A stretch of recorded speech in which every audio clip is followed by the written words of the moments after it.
Okay, so today what we're going to be talking about is how we multiply radical expressions, how we add and subtract them, and again, how we reduce them. So a lot of this is going to be reviewed from what we've done the past 2 days. We're just going to keep using it over and over again. At the end of the lesson, we're going to talk about something called rationalizing, and that kind of contains everything that we've done so far. So first thing we need to talk about is what like radicals are. What does that mean? What attributes do they share? Characteristics. The index has got to be the same. Yep. What else?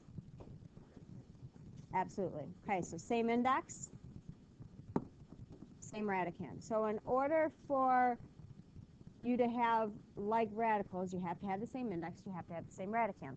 For example, the cube root of x and the cube root of 2 cube roots of x. Are they like radicals? Say yes. Do they have the same index? Yes, 3. Do they have the same radicand? Yes, x. Okay. The coefficient out front is how we're going to actually do the operation. So if I wanted to add these, I would be able to, since they have like radicals. Okay, so we'll talk about that in just a second. Ready?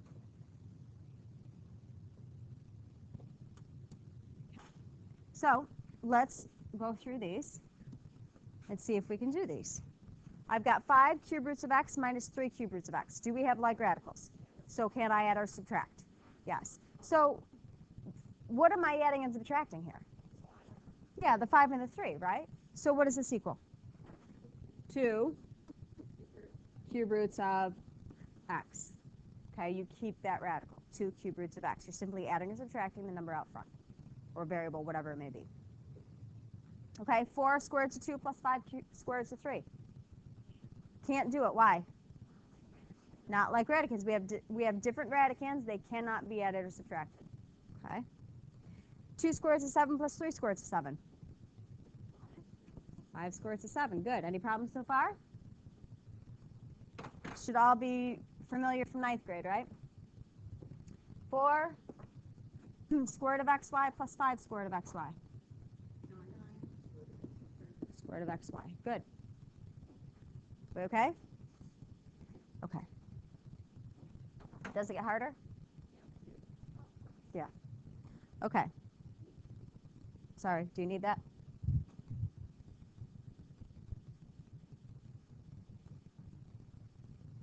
Okay, so what happens when we don't have like radicals? What do we need to do prior to adding and subtracting? We need to do some simplification. Good. Okay.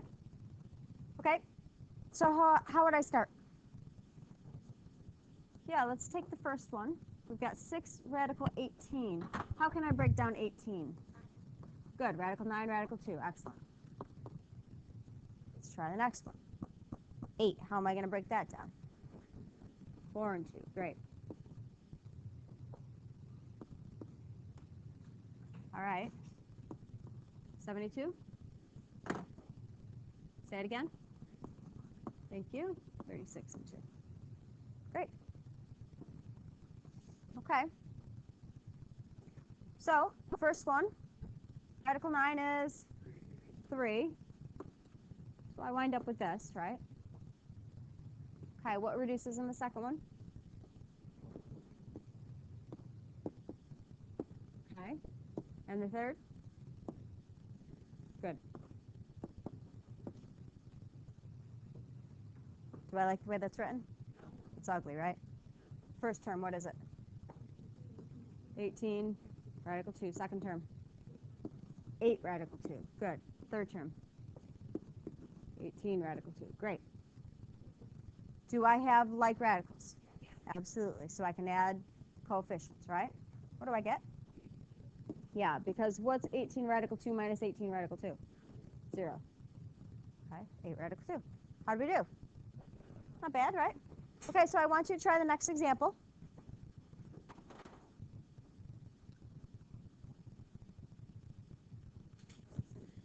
Okay, square root of 50. Well, how are we doing it?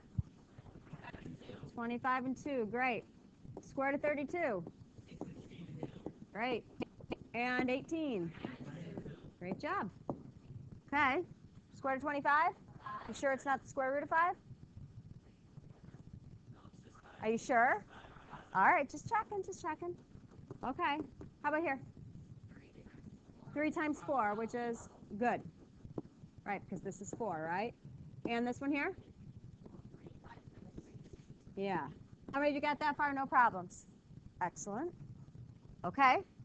Keep going. Good. 5 plus 12 is 17 minus 15 is 2. Radical 2. How many of you got this right? Great job, guys.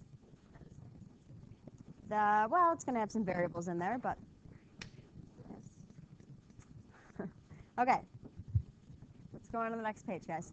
All right, so multiplying and dividing binomial radicals. So this is a binomial. How do you guys multiply two binomials together? You've been doing it since 9th grade. FOIL, right? Okay, so we know how to do that already. So this is no different. You just have to use your rules for radicals when you're multiplying out, okay? Somebody's going to read that to me. Give me a second. What's that first example?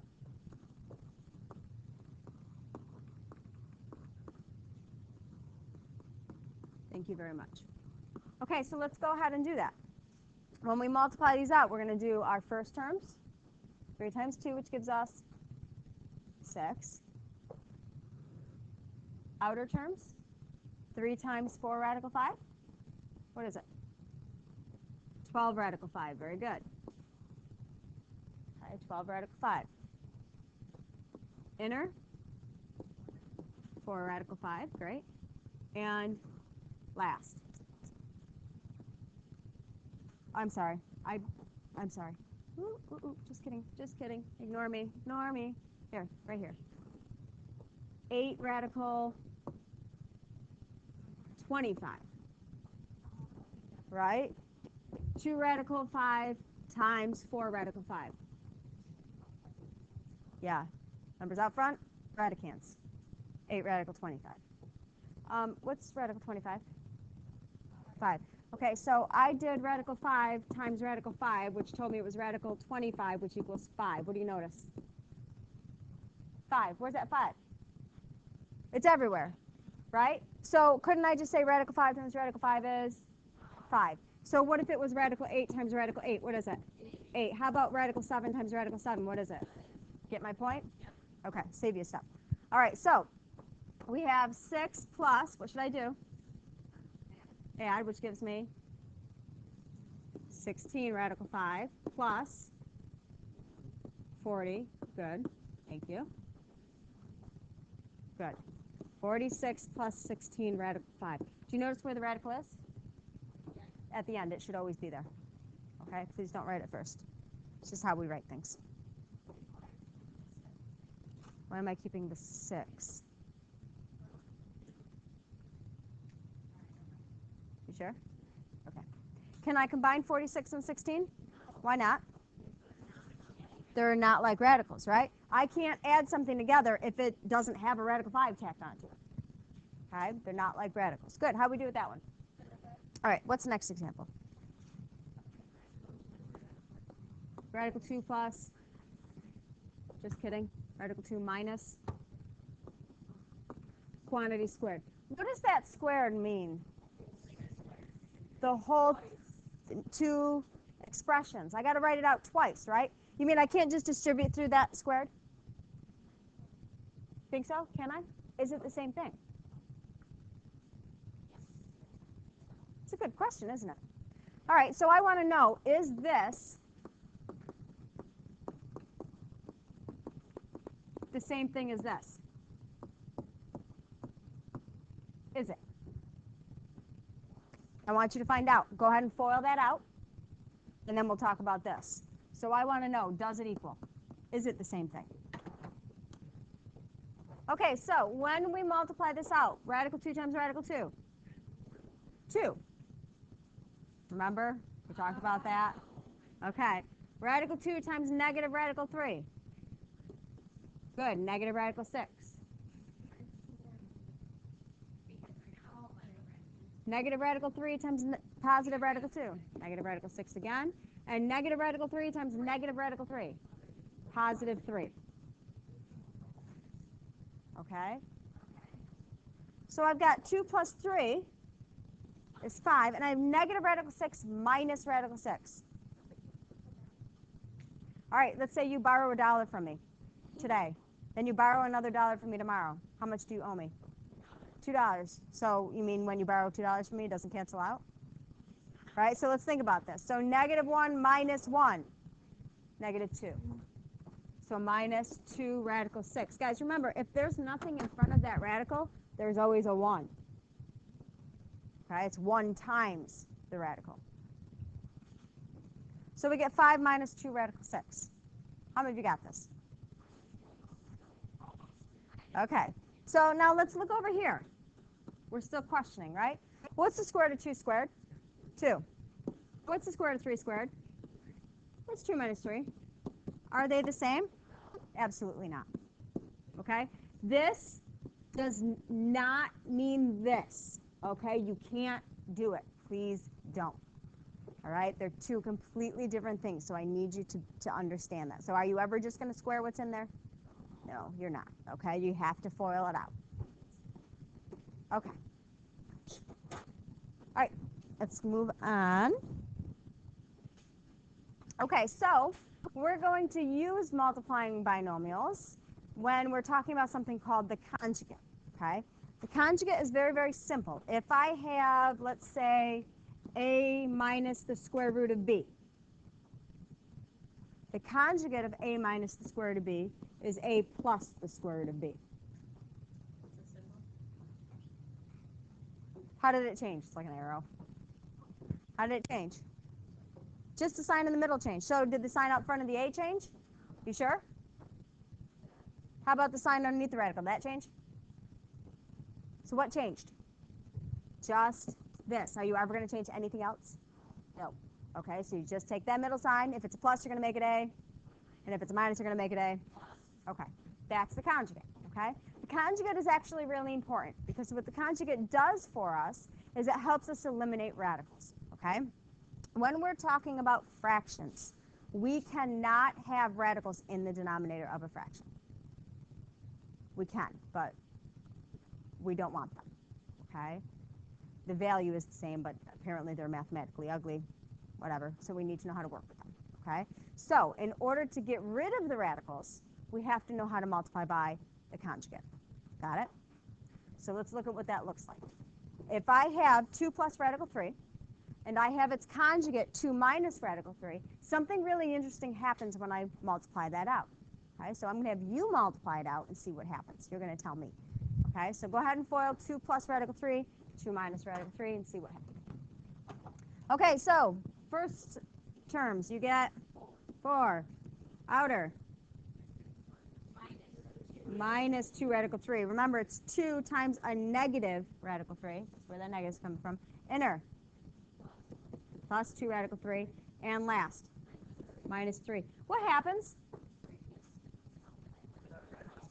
Yeah, your center terms cancel.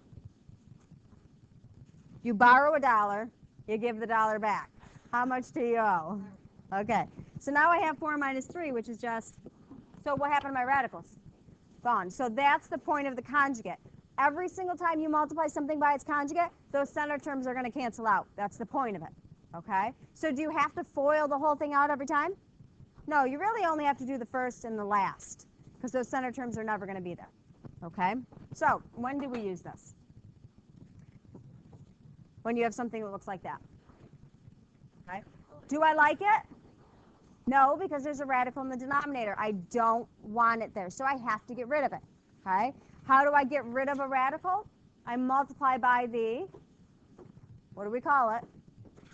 I multiply by the conjugate. The conjugate of what? The numerator or the denominator? Denominator. Why the denominator?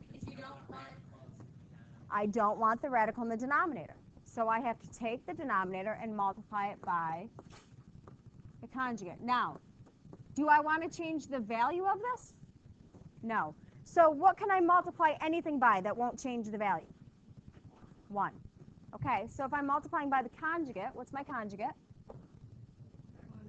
1 plus radical 5. I can make this 1 by multiplying the numerator also by 1 plus radical 5. What's anything divided by itself? 1. So if I multiply by 1, this is 1, isn't it? Does it change the value? just makes it look different.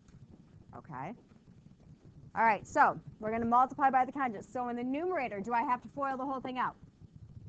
Yes, because it's not its conjugate, right? The denominator, do I have to FOIL the whole thing out? No. What terms do I have to do? First and last. Go ahead and give it a shot. Okay, numerator.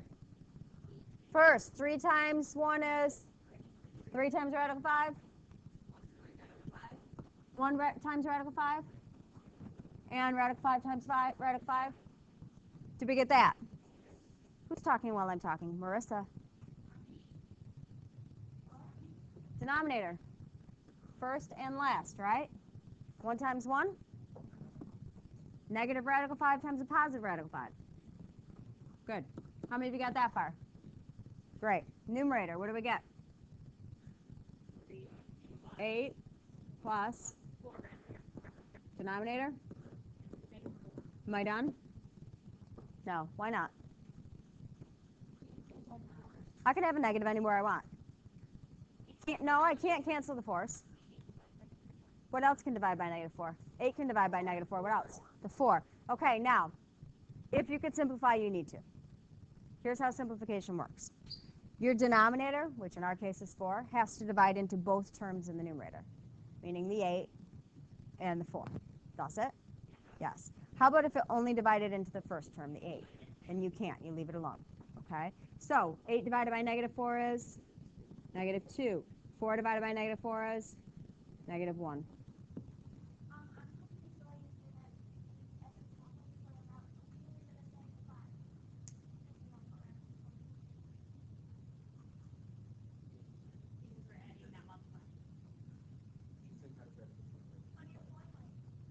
Yeah. 3 times 1 is 3. 3 times radical 5 is 3 radical 5. 1 times radical 5 is radical 5. Radical 5 times radical 5 is radical 25, which equals 5. You missed the first half of the lesson, where we talked about that in depth. Yes. Okay. Are we okay with that? All right, I want you to try the next example down then. It's up on the board. What's the conjugate?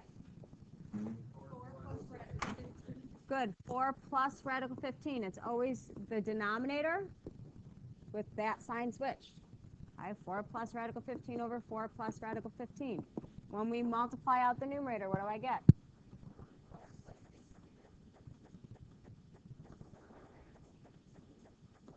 Great job. How many of you got that right?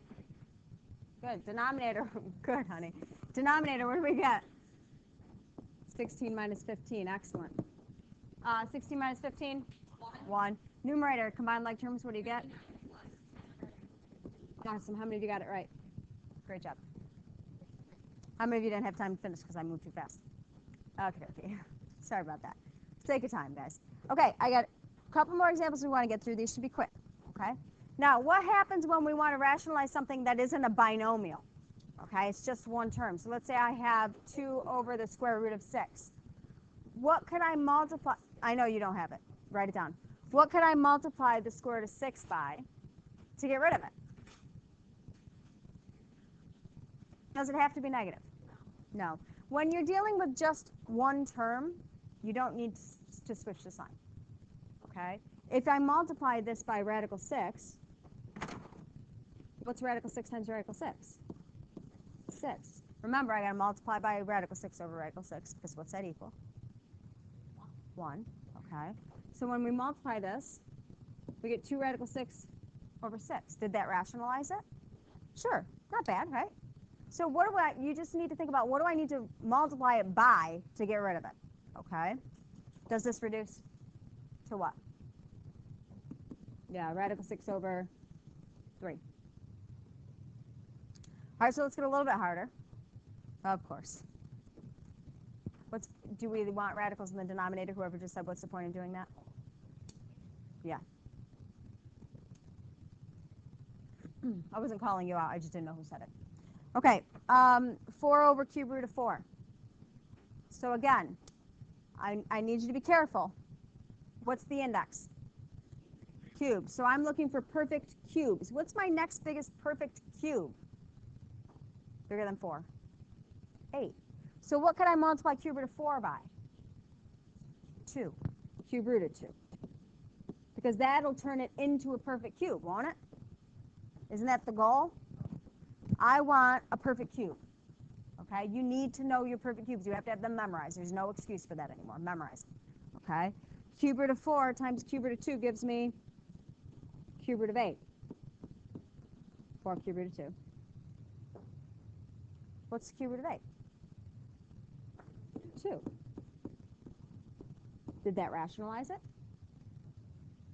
Yeah, is that radical gone? Yeah. Can I do something else here though? Yeah, so that's 2 cube roots of 2. Let's try one more.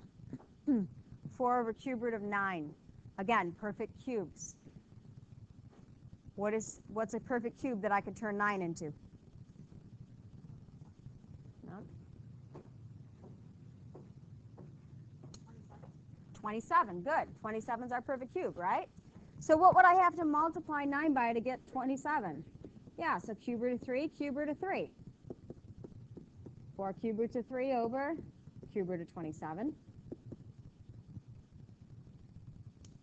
What's cube root of 27? 3. And there you have it. Okay, so you're just figuring out what to multiply to get it to simplify out so that there's no more radical. Because that's your perfect cube.